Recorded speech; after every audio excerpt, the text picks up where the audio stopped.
Today is April 28th, 2024. The conflict in Ukraine continues. Recently, over the last week, we have heard the news that the United States has not only approved of the $61 billion in spending for Ukraine, but it has already put together its first arms package in months now. I'm going to go over that entire arms package in detail, item by item. But before I do that, let's just take a look at the map, liveuamap.com. This is a pro-Ukrainian live map, and let's just see what things look like on the ground at the moment. Now, if you were listening to people talk about the 61 billion in aid, you might have been led to believe that the situation was going to turn around overnight, but in reality, it most likely is not going to turn around at all, and most certainly not overnight, not in a couple of weeks, not even in months. Now we're watching Russia continue carrying out missile and drone strikes all across Ukraine, from north to south, from east to west. All of these major cities where there are infrastructure and military targets. And then, of course, along the line of contact, even though this map in particular is not showing any icons when I most recently opened it, but I have these older ones right here. This is also from today. And if you look at the line of contact, this is just west of Donetsk and Avdiivka, where Russian forces took the very heavily fortified city, and they've been making progress along at least two, possibly you could argue three axes since taking Avdiivka. If you look at the map from my last update, you can actually see the difference. Just 5 days, you can see the difference. Russian forces having taken more territory, consolidating control along these major defensive positions. I wouldn't call them major towns. They're relatively small towns, but they're major Ukrainian defensive positions that Ukrainian forces are trying to hold after losing Avdiivka. And if we zoom out, we can see Russian forces making progress west. And what are they doing? They're going to be cutting off places like Vuhledar, which Russia has been trying to take for many months, putting pressure on it at least.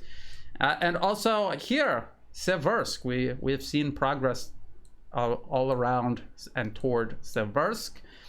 And we've seen increased activity along the line of contact near Kharkov.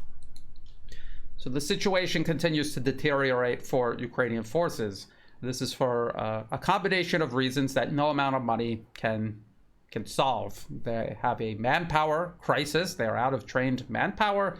They are having trouble finding just enough bodies required to reconstitute their brigades, saying nothing of the amount of time and resources that are actually required to reconstitute brigades, which could take months, if not years, to do. They simply don't have the time or resources to do this. And it does not matter how much money the collective West throws at this problem. If your military has been decimated, you cannot rebuild it overnight, or even over the course of a couple of months, or even over the course of a year or two. The other problem, as I've been talking about over the last 2 years, is the West's military industrial base. It simply does not produce enough arms and ammunition for a conflict on this scale. And to expand your military industrial base so that it will take years to do. We have heard the West itself talk about plans to expand production, not nearly large enough, but even their plans to expand production along the meager targets that they have set will still take a year, 2 years, 3 years or more. And so maybe we should get into a little bit of that. I want to talk, before I get into the arms package, I want to talk about these longer range ATACMS. The longer range ATACMS have a range of around 300 kilometers. This is from CNN, April 24th, 2024. U.S. secretly sent long-range missiles to Ukraine after months of resistance. And they're showing I believe that is a M270 tracked launcher. This can fire 2 ATACMS, and the wheeled HIMARS launcher can only fire 1 ATACMS missile. They will either have a pod launching the shorter range guided rockets, or they will have a pod launching this larger missile. The CNN article says the U.S. delivered long-range missiles to Ukraine earlier this month that the Biden administration had previously refused to send following a directive from President Joe Biden, the Pentagon said. Now, they've already sent shorter-range missiles, and we heard all about how they were game changers. They were going to allow Ukraine to disrupt Russian troop concentrations, command and control areas, and also logistics, arms depots, far behind the line of contact, and that never materialized. And we heard the same story about HIMARS also. We even heard convincing arguments made about how HIMARS was actually disrupting all of these aspects of Russia's military efforts. Again, it never materialized. We can see now what's happening on the battlefield. We can see that Ukraine is not disrupting Russian capabilities in any significant way. The shorter range ATACMS have not. The longer range ATACMS will not. The article continues. It says, Biden secretly approved the transfer of the long range ATACMS missiles in February for use inside Ukrainian territory. The ATACMS missiles were then quietly included in the $300 million aid package announced on March 12th and ultimately delivered to Ukraine earlier this month, according to Pentagon spokesman Lieutenant Colonel Garen Garn. The powerful missiles require time and complex components to produce. Lockheed Martin, which manufactures the ATACMS missiles, is in full rate production and produces approximately 500 missiles per year, a spokesman for the company said in September. The U.S. worked behind the scenes to address the readiness concerns, which included buying more ATACMS missiles and filling U.S. military stocks.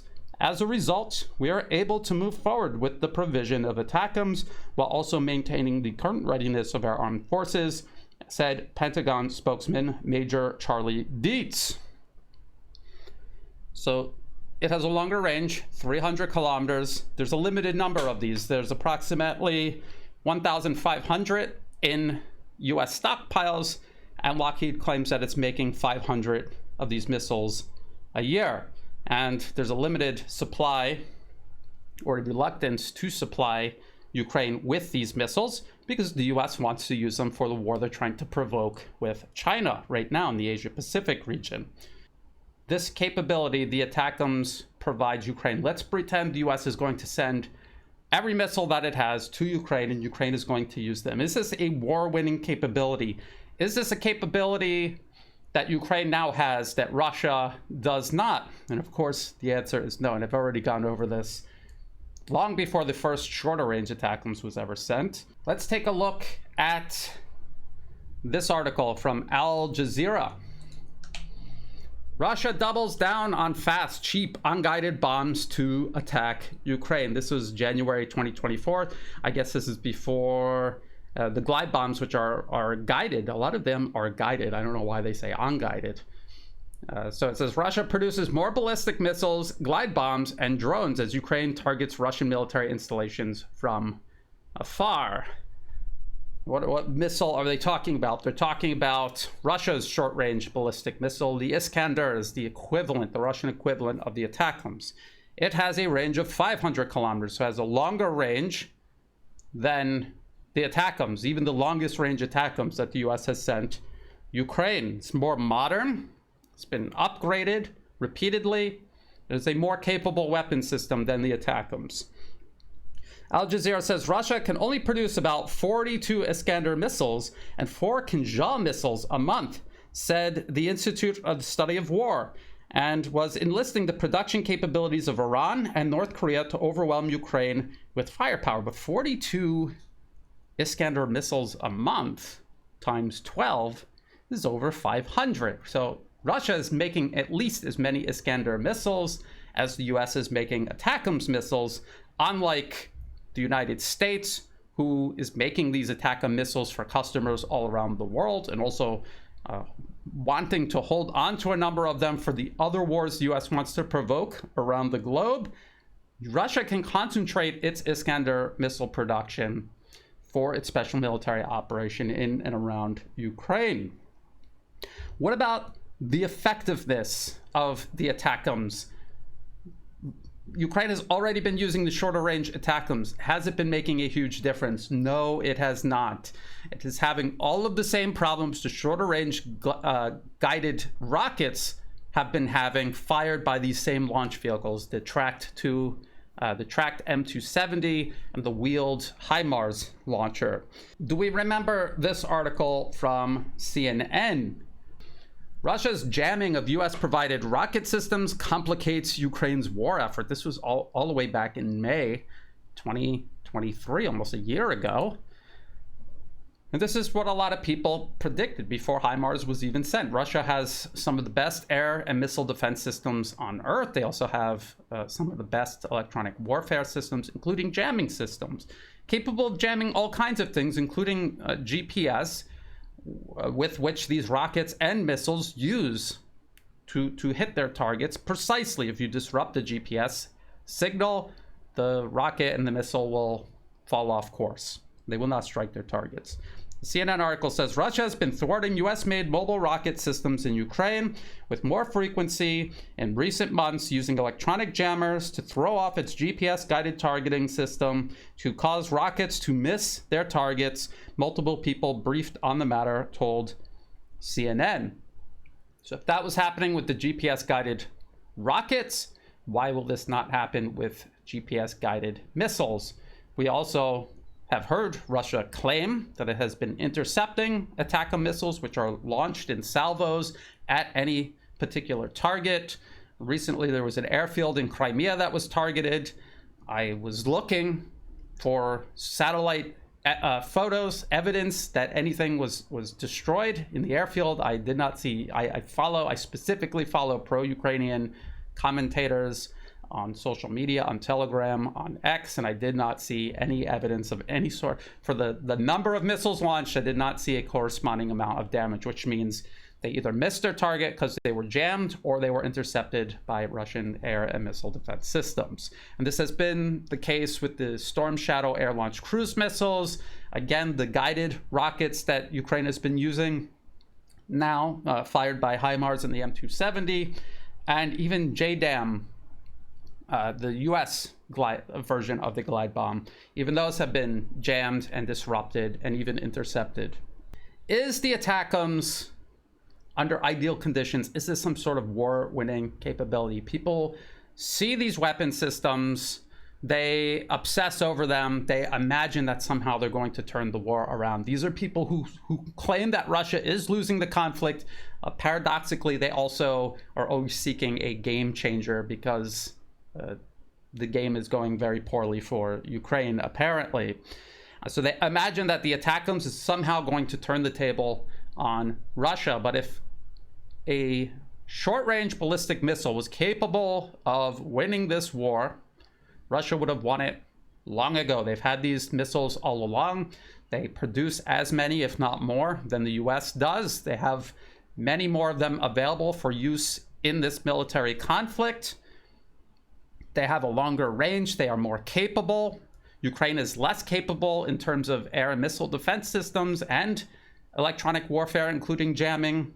And Russia is still continuing to fight this conflict. It has not decisively won the conflict for Russia yet, but it is one of many capabilities that Russia has that is helping it win the conflict.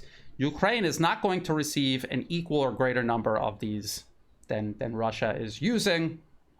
And it alone is not a war-winning capability. Russia is hitting targets with Iskander missiles. They're also using drones, cruise missiles, glide bombs dropped by Russia's extensive military aviation capabilities. It also has an extensive amount of artillery along the line of contact, large amounts of heavy armor, and also lots of infantry. Ukraine has none of this. It has none of this in the quantities and quality necessary to even meet, let alone exceed, Russian capabilities. So the ATACMS alone, sending this capability to Ukraine without addressing its artillery shell shortage, its manpower shortage, its armor shortage, its air defense shortage, without addressing all of these other issues, it is not going to make any difference at all. And as a matter of fact, if you read the entirety of these articles about the ATACMS, they will admit that it's not the Western officials will admit that it is not a silver bullet. It is not going to change anything on its own. And they're not talking about changing all the other factors that need to change in order for this conflict to turn around in Ukraine's favor. So with that said, the ATACMS out of the way, we don't know for sure whether more ATACMS missiles were included in this most recent package. As Alexander Mikuris pointed out, this right here is from the US Department of Defense, April 24th, 2024. They do talk about additional ammunition for high mobility artillery rocket system HIMARS, and as we know, the HIMARS can fire the shorter range guided rockets or the longer range ATACMS. Let's go over all of the items on this list, and let's see if there's anything in this list as part of this larger $61 billion spending bill that is going to change anything at all in favor for Ukraine. The first on the list is RIM-7 and AIM-9M missiles for air defense. So these are air-to-air, well, the AIM-9M is an air-to-air missile. The RIM-7 is usually used on naval vessels for air defense, surface to air. They converted the AIM-9M missiles for surface to air air defense systems. So the RIM-7 is being used by Soviet-era Buk launchers. These were part of the air defense system that Ukraine had at the beginning of the conflict. What Buk launchers they have left, these are mobile launchers. They are out of interceptors. They are out of the Soviet-era interceptors that work with the Buk system. So what the US has been doing is using RIM-7 missiles as a substitute because they're relatively similar. The AIM-9M, the air-to-air missile converted to surface-to-air air defense systems, this is most likely being used with NASAMS, these I would say relatively immobile air defense systems that have been given to Ukraine. Now, we have this article from Forbes. This was April last year. Lucky for Ukraine, its best air defense vehicles are compatible with American missiles. And this is what it says. The Russians, in turn, have knocked out around a dozen Ukrainian Buk launchers. That is highly unlikely because this is all based on open source intelligence, which are pro-Ukrainian commentators using open source intelligence as a war propaganda method, essentially. But these losses aren't the biggest threat to Kiev's Buk force. Rather, it's a looming shortage of missiles. The Buk's 9M38 missile is made in Russia. Ukraine's stocks date from the Soviet era. After firing several dozen missiles every month for 14 months, Kiev's 9M38s are running out, which is why in January 2023, the United States pledged to Ukraine an unspecified number of Raytheon RIM-7 Sea Sparrow missiles. A RIM-7, which normally arms warships, is a quarter the size of a 9M38 and has a slightly shorter range. I would say significantly shorter range. But the American missile uses the same semi-active radar guidance that the Soviet-Russian missile does. And with a few tweaks to the launcher, the RIM-7 is compatible with the overall Buk system. So they're getting substandard missiles. These are missiles that have a range of around 20 kilometers when, at least the Buk missiles that Russia has, they have a range of up to 50 kilometers. The problem that Ukraine has is that they're trying to use these Buk launchers and other mobile air defense systems along the front line to provide force protection for the front line. And the main target that they're trying to deal with are these glide bombs dropped by Russian military aviation. The problem is these glide bombs are constantly being upgraded. Some of them have a range of up to 90 kilometers. That's well outside the range of even the Soviet-era Buk launcher, and certainly well out of range of the RIM-7, which has a much shorter range than the Buk missiles did. And this is exactly why Ukraine risked sending Patriot missile systems, the Iris-T missile system, right up to the line of contact, trying to intercept these Russian fighter bombers, Su-34 fighter bombers. And it did not work, because even though they claimed they were shooting Su-34s out of the sky every single day, we saw actual evidence of these missile systems being destroyed by Russian forces, including by an Iskander missile, by the way. And the glide bombs continue to fall all along the line of contact at increasing quantities, too, I might add. And we don't hear about Ukraine shooting down Su-34s anymore. So that they tried that and it failed. And we can see the problem that they have. Russia, over the last 2 years, plus now, have been gradually grinding down Ukrainian air defense capabilities, along with all other Ukrainian military capabilities, creating a compounding problem for Ukraine that simply cannot be, so the West cannot solve it. They do not have the weapon systems in the quantity and quality required to deal with these threats. Multiplying threats, because the Russian military continues to get larger and stronger. Next on the list is Stinger anti-aircraft missiles. And I've talked about this extensively, about how the US sent huge quantities of these. They exhausted their stockpiles. They are trying to restart production. That is going to take years to do because they were not in production. They have to call back people who retired years ago to come back in and restart production. Here's an article from Defense One. This is from June 2023. Raytheon calls in retirees to help restart Stinger missile production. The United States has sent nearly 2,000 of the heat-seeking missiles to Ukraine, which has used them to shoot down Russian aircraft.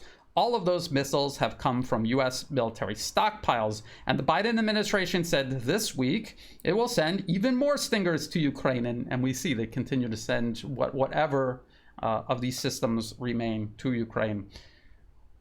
When the U.S. Army placed an order for 1,700 Stingers in May 2022, the Pentagon said the missiles wouldn't be delivered until 2026, if even. So an official said it will take about 30 months for Stingers to start rolling off the production line, largely because of the time it takes to set up the factory and train its employees. And I've talked about this at length for the last 2 years, how expanding military industrial production or industrial production of any kind is time consuming. It is not simply spending money, building a factory, turning the key, and starting production. There are all sorts of factors, everything from downstream suppliers for the components that you're putting together in the factory to your workforce. It takes a long time to train capable, effective employees to put together these advanced weapon systems. It's not 2026 yet, as we are all aware. So whatever Stingers they're sending to Ukraine right now as part of this package must be part of a dwindling stockpile. The numbers being sent right now cannot be that significant. And I think we notice, if we just go back to the list here, there are no quantities for any of these. And if you have been following my updates for the last 2 years, you will remember that in the very beginning, they put quantities to everything because they were pulling these weapons and this ammunition out of stockpiles. And in the beginning, they were sending huge amounts of it, and it looked very impressive and formidable on paper. At this point, the numbers that they are sending are absurdly small and would be embarrassing, humiliating, and would only undermine morale if they put the quantities in there. So they have completely omitted any mention of quantity in these most recent updates. So Stinger air defense system, the largest number of those have already long since been sent, and we can see the course of the fighting over the last 2 years. It has not made any difference at all. At best, it has helped slow Russian forces down, cause them to be more careful, convince them to invest more in these glide bombs that they are now using, which operate well out of the range of Stingers. Stingers are the shortest range air defense systems that Ukraine would be among the shortest range air defense systems they're employing on the battlefield. Next on the list, small arms and additional rounds of small arms ammunition. including 50 caliber rounds to counter unmanned aerial systems. So these are Ukrainians in pickup trucks with 50 caliber machine guns trying to shoot down drones.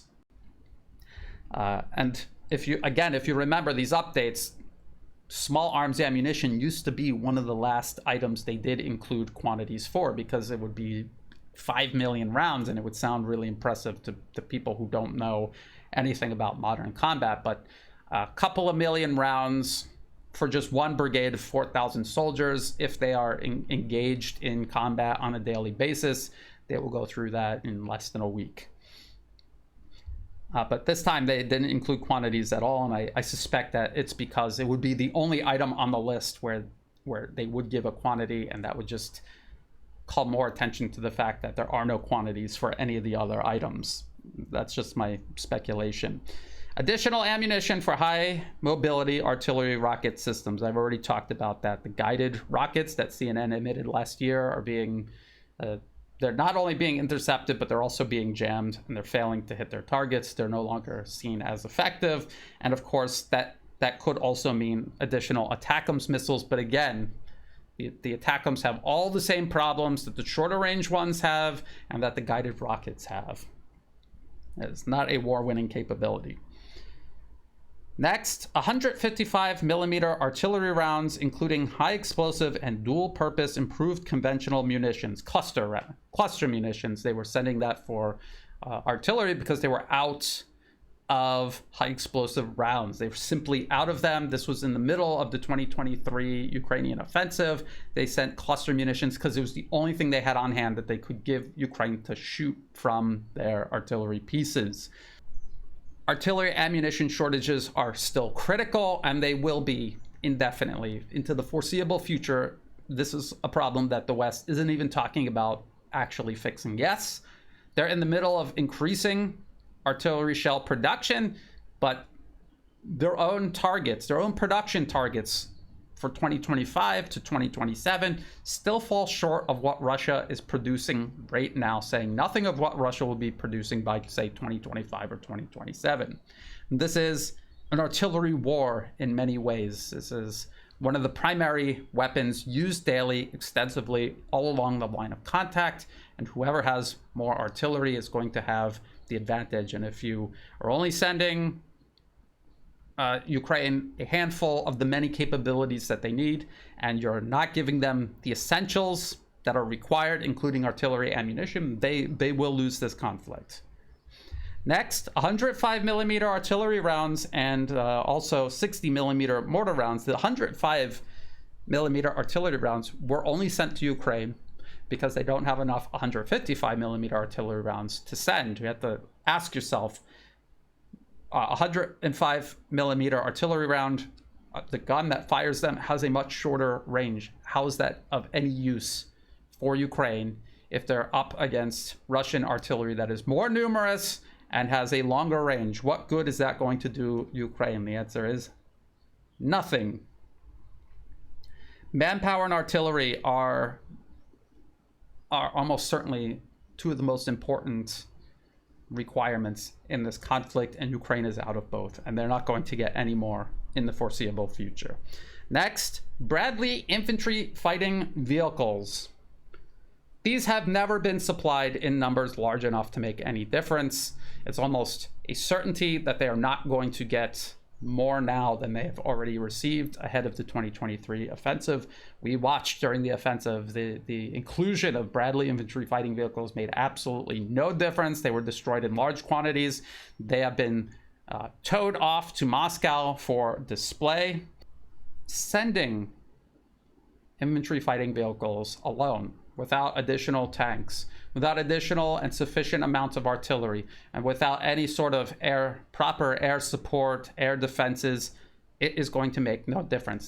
This conflict is involving combined arms warfare.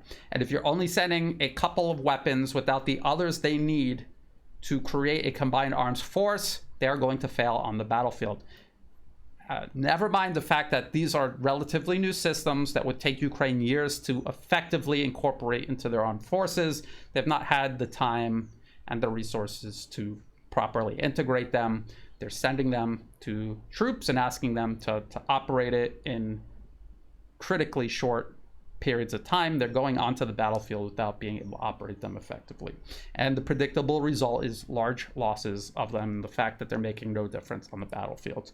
Next, mine-resistant ambush-protected vehicles, MRAPs. These were designed for counterinsurgency warfare in the many small wars the US was fighting all around the globe. They're left over, they're armored, they're better than nothing, so they're sending them to Ukraine. But they're inappropriate for the conflict, and all of the videos of MRAPs that you will see are either MRAPs stuck in Ukrainian mud or being blown up by any number of weapon systems Russia has at its disposal. Next, high mobility, multi-purpose wheeled vehicles, Humvees. Every army needs to have these for different tasks on the battlefield, on and around the battlefield, but just sending these without all the other necessary weapon systems and ammunition a modern military needs makes them essentially useless. Logistics support vehicles. I'll also add in tactical vehicles to tow and haul equipment. We have seen quantities given to these items in the past, and they're single or double-digit numbers. Far too few to make any significant impact or improvement on Ukraine's struggling logistical networks. And these tactical vehicles to tow and haul equipment. People have to remember, when the US sends, say, however many Bradleys they're going to send Ukraine, they cannot drive a Bradley from the border with Poland to the front line. They have to go on a train, or they have to go on a essentially what is a large flatbed truck to be moved to the battlefront. They cannot drive on their own, or their engines will break down, their running gear will have to be replaced before they even reach the battlefield. People don't understand. They're extremely heavy, complex vehicles. You have to do a certain number of maintenance hours for every hour you're operating them, and just driving it from Poland to the front line in Ukraine would just completely destroy the vehicles before they even got to the battle. So they have to go on these trucks. But again, these trucks are given in such small quantities that it's almost irrelevant. Tube-launched, optically tracked, wire-guided missiles, tow missiles. These are, again, wire-guided anti-tank missiles. They're very old.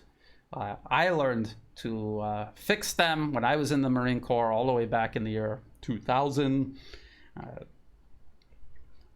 Hundreds, if not thousands, of these were sent to militants in Syria to fight against Syrian, Russian, and Iranian forces. They made absolutely no difference there, and they will make no difference in Ukraine. Again, it's a critical system to have. They're not completely useless, but without all the other necessary weapons and ammunition Ukraine needs, these alone are going to make no difference. Neither will Javelin and AT-4 anti-armor systems. The Javelin, we heard so much about at the beginning of the conflict, and just like the Stinger anti-air air defense missiles,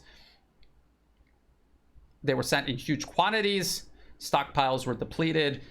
Production had to be ramped up. Production is going to take years before it ever even begins producing additional Javelins at the quantities needed just to replace what was sent to Ukraine, let alone sustaining Ukraine's needs alone. Precision aerial munitions. This could mean any number of things. Ukraine has a very small, dwindling number of warplanes to use these precision aerial munitions with. They don't exist in quantities large enough to make any sort of difference at all on the battlefield. It's unlike Russian glide bombs, which are making a difference. We've even seen the Western media write articles about how they're essentially game changers. They were decimating Ukrainian defenses in, say, Avdiivka, forcing Ukrainian forces to withdraw. I would say that is changing the game. We don't even hear about Ukrainian aerial precision-guided munitions. That includes air-launched, I would say that also includes air-launched cruise missiles, which have not made any sort of difference. Airfield support equipment. Again, this could mean anything. This could be for Ukraine's small collection of Soviet-era warplanes. It might even be for these F-16s that are on their way to Ukraine. Again, in quantities far too small. Ukraine has not spent the many years required to effectively incorporate a new warplane into their armed forces. This has been a problem since the beginning of the special military operation. Ukraine's Air Force was too small. It was mostly wiped out. They were getting replacement warplanes from Eastern European NATO members who had surplus Soviet-era warplanes. They were sending them to Ukraine. Those were getting shot down.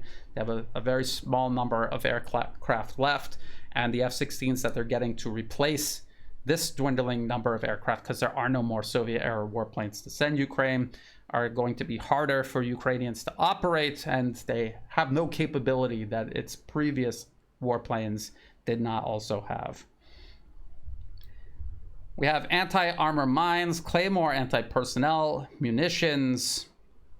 They also have listed demolition munitions for obstacle clearing. For what? What obstacles are they clearing? I remember seeing this item on several of the packages ahead of the 2023 offensive, but as we know, the big offensive that Ukraine planned in 2023, months ahead of time, that actually over the period of the offensive, Ukraine lost more territory than they gained.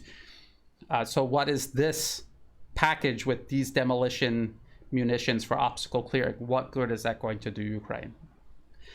Night vision devices. Do you remember all the way at the beginning of the conflict when the West was sending night vision devices to Ukraine? They said this gave Ukraine a huge advantage because the Russian military is poorly equipped, backwards, it cannot produce its own night vision devices.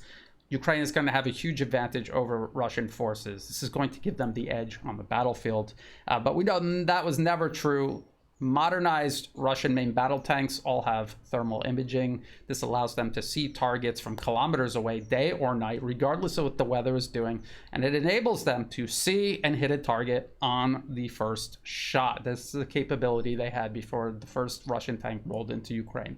Now, we see footage from Russian FPV drones. These are kamikaze drones, one-time use, flown into a target with an explosive attached to it.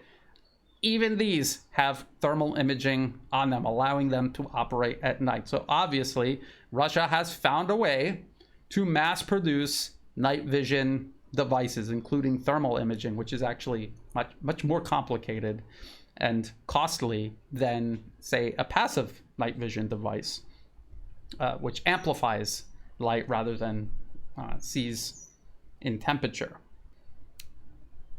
So no, this is not an advantage for Ukraine. This is not a capability that Russia doesn't have in greater abundance. And then finally, spare parts, field equipment, training munitions, maintenance, and other types of equipment. This is a catch-all for whatever else they have laying around that they're going to send Ukraine. And again, these are all absolutely necessary things. But if you're sending Ukraine all of these things, but not sending them enough armor, they have no air power, they're not getting enough artillery shells, then all of this other equipment does not matter, because without those essential weapons and ammunition, they are going to lose the conflict. There's no way to compensate for not having enough artillery in an artillery war, essentially. You're giving them long-range missiles and rockets, but Russia has many more, much more capable missiles and rockets. They have capabilities that Ukraine doesn't even have the equivalent of. Say the Kaliber cruise missile can hit any target anywhere in Ukraine. Ukraine does not have an equivalent to these cruise missiles. Russia is outproducing the West in nearly every regard. In the few areas where the West seems to have matched, maybe exceeded Russia, possibly, say, in terms of ATACMS or maybe the shorter range HIMARS guided rockets, it doesn't matter, because that alone is not going to make a difference for Ukraine. They in and of themselves are not war-winning capabilities. They require combined arms support to be effective and to affect change on the battlefield, and they simply will never get these capabilities. Now, as soon as there was a delay in U.S. spending on Ukraine, I said that it is a certainty that the funding will go through. There is no fundamental political divide in Washington because the people in Washington don't determine U.S. foreign policy. Unelected special interests, corporations, financial institutions, they drive U.S. foreign policy. They fund think tanks who write policy papers, which are converted by lawyers into bills that then go to Washington with lobbyists to get signed off by Congress and rubber stamped by whoever's sitting in the White House. It literally does not matter who is sitting in the White House.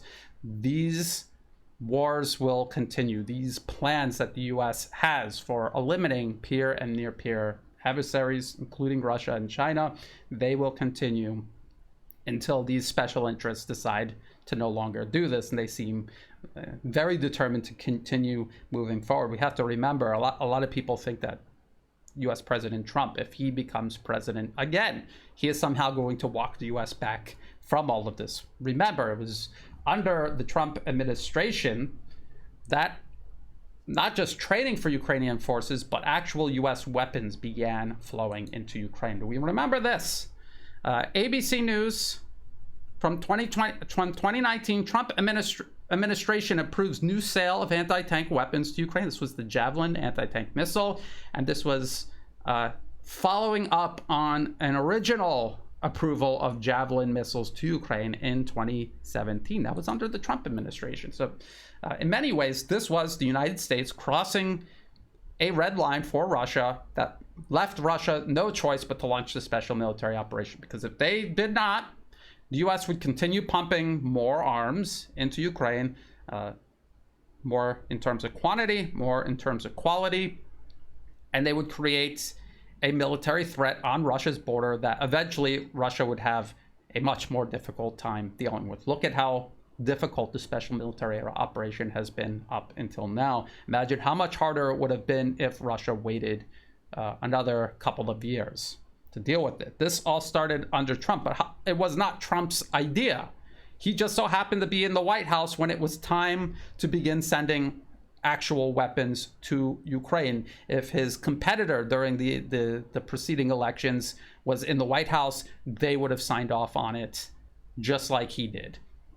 And of course, all of this continued under Biden afterwards, leading up to the situation we have today. So it's very important to keep all of that in mind. I want to just remind people that as it becomes very obvious that Ukraine is getting less in terms of quantity and quality, Russia's military continues to grow in strength and in size. And remember, and I've covered this article before, Business Insider, Russia's army is now 15% bigger than when it invaded Ukraine, says U.S. general. This was April 11, 2024. And this is the current NATO Supreme Allied Commander, Europe, U.S. Army General Christopher Cavoli. This is him saying this to the U.S. House Armed Service Committee. He says, over the past year, Russia increased its frontline troop strength from 360,000 to 470,000. Cavoli continued, adding that the bolstered numbers stemmed from Russia raising its conscription age from 27 to 30, as I pointed out before. That age range is much less extreme than Ukraine's. The increase, Cavoli said, meant that Russia was able to enlarge the pool of available military conscripts by 2 million for years to come. In sum, Russia is on track to command the largest military on the continent, Cavoli said in his opening statement to Congress. This is how the article concludes. Based on my experience in 37 plus years in the U.S. military, if one side can shoot and the other side can't shoot back, the side that can't shoot back loses, he said. I'm almost certain that Moscow knew this package was going to eventually be passed. They incorporated that into their strategy and their planning. If you look at the way the Russian military has been fighting the special military operation since 2022, they have been conserving their manpower and equipment, specifically, I believe, as part of a contingency in case NATO forces join in the conflict directly. They want to maintain the option of having enough forces, having enough arms and ammunition to fight NATO forces in Ukraine if that becomes necessary. I will continue keeping an eye on the conflict in Ukraine, including additional arms packages as they are announced by the U.S. Department of Defense. I have a feeling that they will be very similar to this one that I just went over, without any sort of quantities, with a lot of details intentionally left out to paper over the fact that despite the amount of spending, the amount of arms and ammunition physically available to send Ukraine is smaller than what it has been sending up until now. This is going to only compound the crisis Ukraine is in. This is not a solution. This is not in a direction towards solving it. This is in a direction toward Ukraine's problems continuing to compound. This isn't even going to pause the deterioration of Ukrainian forces. It will continue. These forces will continue to deteriorate. There are factors that this spending, these arms and ammunition cannot address. And it's going to cause the front line to crumble, and Russian forces, as they increase in size and capability, only more pressure is going to be placed on Ukrainian forces. People like to pick out one weapon system and imagine how it's going to change everything on the battlefield. They're ignoring the whole picture.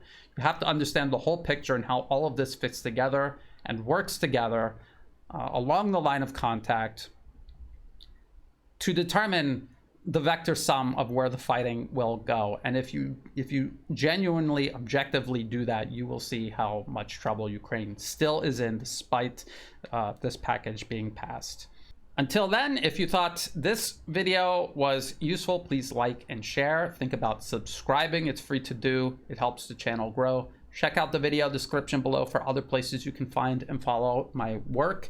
I post all of my videos on Telegram as a backup for YouTube. So if you're following me on Telegram, you will see absolutely all of my work, my videos, my articles, things that I'm not allowed to publish on, say, YouTube or on X. Also in the video description below are all of the links that I referenced in this video, as well as for ways you can help support my work. I do not monetize any of my platforms, not YouTube, not X, not Telegram. If ads pop up, feel free to skip past them. If you do want to help support my work, please do so through Buy Me a Coffee and also through Patreon. Whether you're supporting my work month to month or through a one-time donation, or even if you have no extra funds to spare and you're just sharing my work with others, that is all greatly appreciated. That is what allows me to continue doing my work. So thank you, and as always, thank you for watching.